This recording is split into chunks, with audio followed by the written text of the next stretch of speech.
ആളുകളുടെ ഹക്കിനെ സംബന്ധിച്ച് നമ്മുടേതാണ്ട് പോയാലും മറ്റുള്ളവന്റേത് ഇങ്ങോട്ട് വേണ്ട. ഇതാണ് ഇസ്ലാമിന്റെ സംസ്കാരം. ദീൻ എന്ന് പറയുന്നത് 4 എണ്ണമാണ്. നമ്മൾ ശരിക്കും മനസ്സിലാക്കണം. ഇസ്ലാം നിസ്കാരം നോമ്പ് മാത്രമല്ല. ഇസ്ലാം പൂർത്തിയാവണമെങ്കിൽ 4 കാര്യങ്ങൾ ശരിയാവണം. ഒന്ന് അൽ അഖീദ, നമ്മുടെ വിശ്വാസകാര്യം. അള്ളാഹുവിനെ സംബന്ധിച്ചുള്ള അഖീദ എന്താണ്? മലക്കുകളെ കുറിച്ച്, ജിന്നുകളെ കുറിച്ച്, ഖബറിനെ കുറിച്ച്, ആഖിറത്ത്, നമ്മുടെ അഖീദ ശരിയാവണം. 2 അൽ ഇബാദത്ത്, നമ്മുടെ ഇബാദത്തുകൾ ശരിയാവണം. 3 അൽ അഖ്ലാഖ്, മനുഷ്യന്റെ സ്വഭാവം.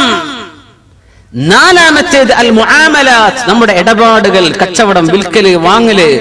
ഇതിലെല്ലാം അല്ലാഹുവിനെ അനുസരിക്കുമ്പോഴേ ഇസ്ലാം പൂർത്തിയാവുള്ളൂ. 4 എണ്ണമാണ് ഇസ്ലാം: അഖീദ, ഇബാദത്ത്, അഖ്ലാഖ് വൽ മുആമലാത്ത്. നോമ്പ് നോൽക്കണം, നിസ്കരിക്കണം, സകാത്ത് കൊടുക്കണം എന്ന് തുടങ്ങി നമ്മൾ ചെയ്യേണ്ട കർമ്മങ്ങളെ അല്ലാഹു വ്യക്തമാക്കി പറഞ്ഞ ആയത്തുകൾ 150 ആണ്. പക്ഷെ 350-ലേറെയാണ് സ്വഭാവം നന്നാക്കണം എന്ന് പറഞ്ഞ ആയത്തുകൾ. നേരെ ഡബിളാണ്. അപ്പോ ഇസ്ലാം ഭയങ്കരമാണ്. നമ്മൾ വിചാരിച്ചതിനൊക്കെ അപ്പുറത്താണ്. സത്യവിശ്വാസികളായ സ്വഹാബത്ത് വിചാരിക്കുകയാണ്, പടച്ചവനെ, ഞാൻ ഇങ്ങനെ അന്യന്റെ ഭക്ഷണം തിന്നുന്നത് പോലെ ആവില്ലേ എന്റെ ജ്യേഷ്ഠന്റെ, എന്റെ സഹോദരിയുടെ പുറയിൽ പോയി തിന്നാൽ? അടുത്തൊക്കെ വീടുകളൊക്കെ ഉണ്ടാകുന്ന സമയം, കണ്ണൂരാ ഭാഗത്തൊക്കെ അങ്ങനെ കുറെ ഉണ്ട് വീട്ടുകാരൊക്കെ ഒരുമിച്ച് താമസിക്കുന്നവര്. പയ്യന്നൂരാ ഭാഗത്തൊക്കെ, രാമന്തളിക്കാരൊക്കെ ഉണ്ടോ? അതൊക്കെ ധാരാളം കാണാൻ കഴിയുന്നുണ്ട്. അൽഹംദുലില്ലാഹ്. അപ്പോ പെരക്കാരോട് ഇന്ന് രാവിലെ ഒന്നും വെച്ചേക്കണ്ട, ജ്യേഷ്ഠന്റെ അവിടെ നിന്ന് നാശ്ത. ഉച്ചക്ക് ഒന്നും വെക്കണ്ട, അത് മറ്റേ ജ്യേഷ്ഠന്റെ അടുത്തുനിന്ന്. വൈകുന്നേരത്തെ ചായ പെങ്ങളെടുത്തുനിന്ന്. ഇങ്ങനെ ഒരാൾ ലാക്കിന് നിന്നാൽ ഇത് എനിക്ക് ഹലാലാകുമോ ഇല്ലയോ? നമ്മൾ ശരിക്കും ഒരു വലിയ വളരെ വളരെ മൈന്യൂട്ടായൊരു വിഷയമാണ് ചർച്ച കേട്ടോ. നമ്മളത് ഗൗരവത്തിൽ തന്നെ മനസ്സിലാക്കുക. തുടങ്ങുന്നു, ലൈസ അലൽ അഅമാ ഹറജുൻ, കണ്ണ് കാണാത്ത ആൾക്ക് വിരോധമില്ല. വലാ അലൽ അറജ് ഹറജുൻ, മുടന്തനായ മനുഷ്യനും കുഴപ്പമില്ല. വലാ അലൽ മരീദ് ഹറജുൻ, രോഗിയായ മനുഷ്യനും വിരോധമില്ല. വലാ അലാ അൻഫുസികും, നിങ്ങൾക്ക് തന്നെയും വിരോധമില്ല. അൻ തഅകുലൂ മിൻ ബുയൂതികും, നിങ്ങളുടെ വീട്ടിൽ നിന്ന് തിന്നുന്നതിന് വിരോധമില്ല. എന്തേ നിങ്ങളുടെ വീട്ടിൽ നിന്ന്? അതിനിപ്പോ സമ്മതം വേണോ?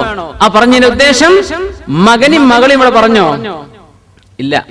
മകന്റെ പൊരയിന്ന് മകളുടെ പൊരയിന്ന് പറഞ്ഞോ ഇവിടെ? ഇല്ല. അങ്ങ് ശ്രദ്ധിച്ചില്ലേ? ആരുടെ വീട്ട്? നിങ്ങളുടെ വാപ്പയുടെ, ഉമ്മയുടെ, സഹോദരന്റെ, സഹോദരിയുടെ, അമ്മായിയുടെ അമ്മ ഒക്കെ പറഞ്ഞു.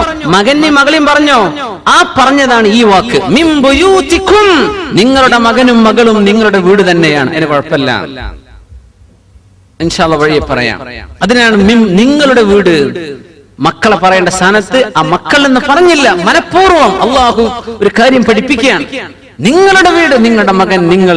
ഫഇന്ന വലദഹു മിൻ കസ്ബിഹി, ഒരാളുടെ മക്കൾ എന്ന് പറയുന്നത് അയാളുടെ അധ്വാനം തന്നെ എന്ന് റസൂലുള്ളാഹി സ്വല്ലല്ലാഹു അലൈഹി വസല്ലം. അപ്പോ എന്താണ് കണ്ണുപൊട്ടന്മാരെ കുറിച്ച് ഇവിടെ പറഞ്ഞത്? മുടന്തന്മാരെ കുറിച്ച് പറഞ്ഞു, രോഗികളെ കുറിച്ച് ഇവരുടെ കൂടെ ഇരുന്ന് ഭക്ഷണം കഴിക്കാൻ ജാഹിലിയ കാലത്ത് പ്രയാസം ഉണ്ടായിരുന്നു. ആളുകൾ ഭക്ഷണം കഴിച്ചിരുന്നില്ല. ഒന്നുമല്ല, കണ്ണു കാണാത്ത ഒരാൾ വന്ന് ഭക്ഷണം കഴിക്കുമ്പോ ഒരുപക്ഷെ അയാളുടെ കൈ ഭക്ഷണത്തിൽ തളികയിൽ ഇങ്ങനെ തപ്പിത്തടഞ്ഞു പോയേക്കും അല്ലേ? അയാൾക്കുടെ ഭക്ഷണം കഴിക്കുമ്പോ വസ്ത്രത്തിൽ ഭക്ഷണം വീണെന്ന് വരും. താടിയിലോ മുടിയിലോ മീശയിലോ ഒക്കെ ഭക്ഷണത്തിന്റെ അംശങ്ങൾ പറ്റിപ്പിടിച്ച് കണ്ണ് കാണാത്ത ആളല്ലേ? അള്ളാഹു അദ്ദേഹത്തെ കണ്ണെടുത്ത് പരീക്ഷിച്ചതാണ് അല്ലേ? അള്ളാഹു ഒരു മനുഷ്യന്റെ ഹബീബത്തെ, വളരെ പ്രിയപ്പെട്ട 2 എണ്ണം അള്ളാഹു കൊണ്ടുപോയാൽ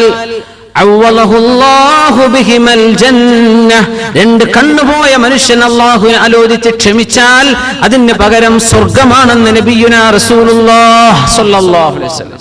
കണ്ണിന്റെ കാഴ്ചങ്ങൾ നഷ്ടപ്പെട്ടാൽ അള്ളാഹുവിനെ വിചാരിച്ച് കൂലി ആഗ്രഹിച്ചാൽ അതിന് സ്വർഗമാണ് പ്രതിഫലം. അപ്പോ കണ്ണുപൊട്ടന്മാരുടെ കൂടെ അന്ന് ജാഹിലിയ കാലത്ത് ഇരുന്ന് ഭക്ഷണം കഴിക്കൂല. മുടന്തന്മാർ, രോഗികൾ. മുടന്തന്മാരുടെ വിഷയം, അവർ ഇരിക്കുകയാണെങ്കിൽ കാലൊന്ന് നീട്ടിവെക്കേണ്ടി വരും അവർക്ക്. അപ്പൊ അടുത്തിരിക്കുന്ന ആൾക്കൊരു പ്രയാസം തോന്നും. എന്നാൽ പ്രയാസം തോന്നരുത്. അതാണ് ഈ പറഞ്ഞത്. കണ്ണുപൊട്ടനായ ആളാണ് ഭക്ഷണം കഴിക്കുന്ന. റമദാനൊക്കെ വരുന്നുണ്ട്, കൂടി ഒരുമിച്ചിരുന്ന് ഭക്ഷണം കഴിക്കുന്ന ടെന്റുകളൊക്കെ അല്ലേ?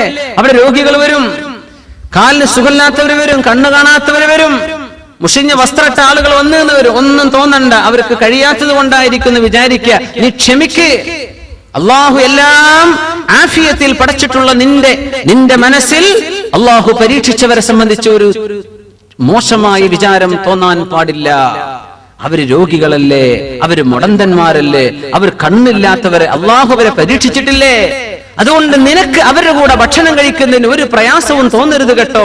റസൂലുള്ളാഹി സ്വല്ലല്ലാഹു അലൈഹി വസല്ലം നമ്മെ പഠിപ്പിക്കുകയാണ്. അല്ലാഹു തആല ഒരു പേജങ്ങ് പറഞ്ഞു പഠിപ്പിക്കുന്ന ആശയം ഇതാണ്. രോഗികളെ കുറിച്ച് കാണുമ്പോൾ മോശമായ ആരാണ് രോഗം അള്ളാഹുവിനോട് വേണമെന്ന് ചോദിച്ചത്? നമ്മൾ ആരെങ്കിലും ചോദിച്ചിട്ടാണോ രോഗം വന്നത്? അല്ല.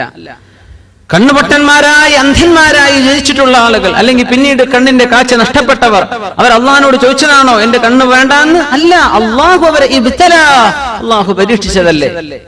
കാലിന് മുടന്ത് ആർക്കാണ് അങ്ങനെ ജനിക്കാൻ ആഗ്രഹം? അവരുടെ പണിയാണോ അത്?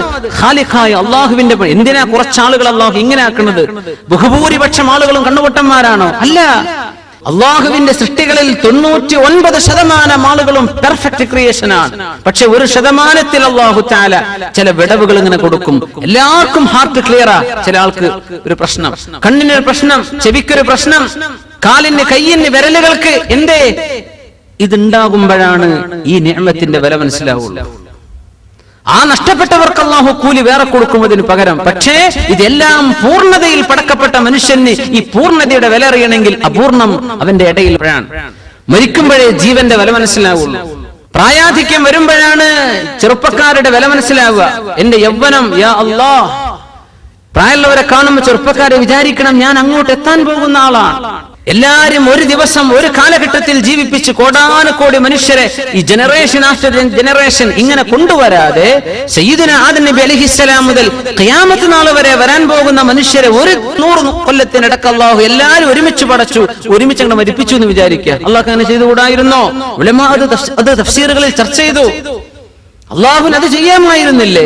പക്ഷെ എന്താ നടക്കുന്നത്? കുറെ കൂട്ടർ ജനിക്കുന്നു, കുറെ മരിക്കുന്നു, കുറെ ചെറുപ്പക്കാർ, കുറെ കൊച്ചുമക്കൾ, കുറെ ഗർഭിണികളായ പെണ്ണുങ്ങൾ, ഗർഭാശയത്തിൽ കിടക്കുന്ന കുഞ്ഞുങ്ങൾ, കുറെ പ്രായമുള്ളവർ, അങ്ങേയറ്റം പ്രായം ചെന്നവർ, കുറെ മരിക്കുന്നവർ. ഇതെല്ലാം കണ്ടുകൊണ്ടാണ് അല്ലാഹു മനുഷ്യനെ പറക്കുന്നത്. ഇതൊന്നും എല്ലാവരും ഒപ്പം മരിക്കുകയാണെങ്കിൽ ആർക്കെങ്കിലും മരണം എന്താണെന്ന് അറിയോ? എല്ലാവരും ഒരുമിച്ചങ്ങ് മുളച്ചതാണ്.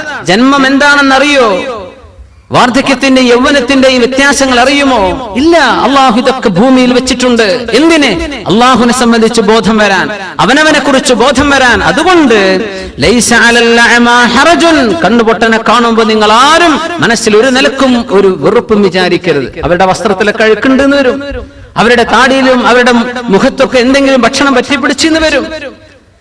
മുടന്തന്മാർ വന്ന് അരികത്ത് ഇരിക്കുമ്പോ ഒരു പ്രയാസവും തോന്നരുത് അവരുടെ അരികത്ത് ഇരുന്ന് ഭക്ഷണം കഴിക്കാൻ. അള്ളാഹു അവരെ പരീക്ഷിച്ചവരാണ്.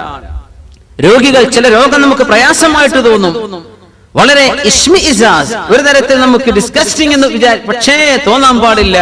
അള്ളാഹു കൊടുത്ത പരീക്ഷണല്ലേ, തോന്നരുത്. അഷ്റഫുൽ ഖൽഖ് സ്വല്ലല്ലാഹു അലൈഹി വസല്ലം ഈ സന്ദർഭത്തിൽ നമുക്കൊരു ദുആ പറഞ്ഞു. മൻ റആ മുബ്തലൻ, പരീക്ഷണത്തിൽപ്പെട്ട ഒരാളെ നമുക്ക് കാണാൻ ഇടയായാൽ, കൈയില്ലാത്ത ഒരാൾ, കാലില്ലാത്ത ഒരാൾ, കണ്ണുപോയ ഒരാൾ, കേൾവില്ലാത്ത, ശബ്ദിക്കാൻ പറ്റാത്ത ആൾ, ഇത്തരക്കാരൊക്കെ നമ്മൾ കാണൂലേ ജീവിതത്തിൽ?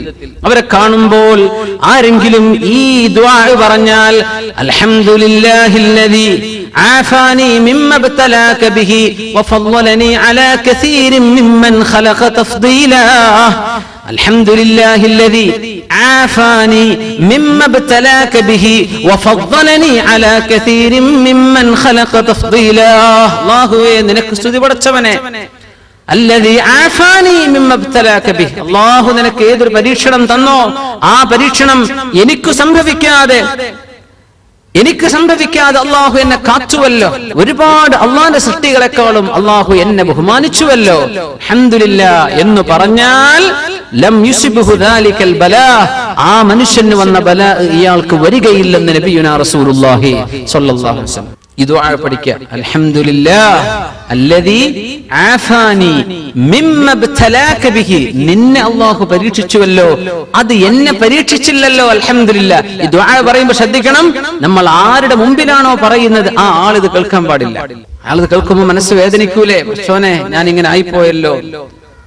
യാ അല്ലാഹ്, അൽഹംദുലില്ലാഹ് അല്ലദീ ആഫാനി മിമ്മ ബതലാക ബിഹി. ഹോസ്പിറ്റലിലൊക്കെ ചെല്ലുമ്പോൾ എത്ര പറയേണ്ടി വരും. ഓരോ വാർഡിലും അല്ലെ, നമ്മൾ രോഗികളെ കാണാൻ ചെല്ലുമ്പോൾ നമ്മൾ നമ്മുടെ ബന്ധുക്കളെ മാത്രം ചെന്നിട്ട് ആ റൂം നമ്പർ മാത്രം നോക്കി അവിടെ കണ്ട് അവിടെ നിന്ന് തിരിച്ചു, അപ്പുറം ഒന്നും നോക്കൂല അല്ലേ? അങ്ങനെയാണ്. എത്ര റൂം നമ്പർ, ബെഡ് നമ്പർ എത്രയാണെന്നാ ചോദിക്കുക. എന്നിട്ട് നേരെ സ്ട്രൈറ്റ് അപ്പുറത്ത് ഇപ്പുറത്തൊക്കെ രോഗികളില്ലേ, അവരോട് അസ്സലാമു അലൈക്കും, എന്തെങ്കിലുമൊക്കെ സഹായം നമുക്ക് ചെയ്യാൻ പറ്റുന്നത് ചെയ്തു കൊടുക്കുക, ഒരു നല്ല വാക്ക് പറയാ, ശുശ്രൂഷിക്കാൻ ആരെങ്കിലും കൂടണ്ടോ, എന്തെങ്കിലും ചെയ്തു തരണോ, കഴിയുന്ന ആളുകൾ അത് ചെയ്യണം.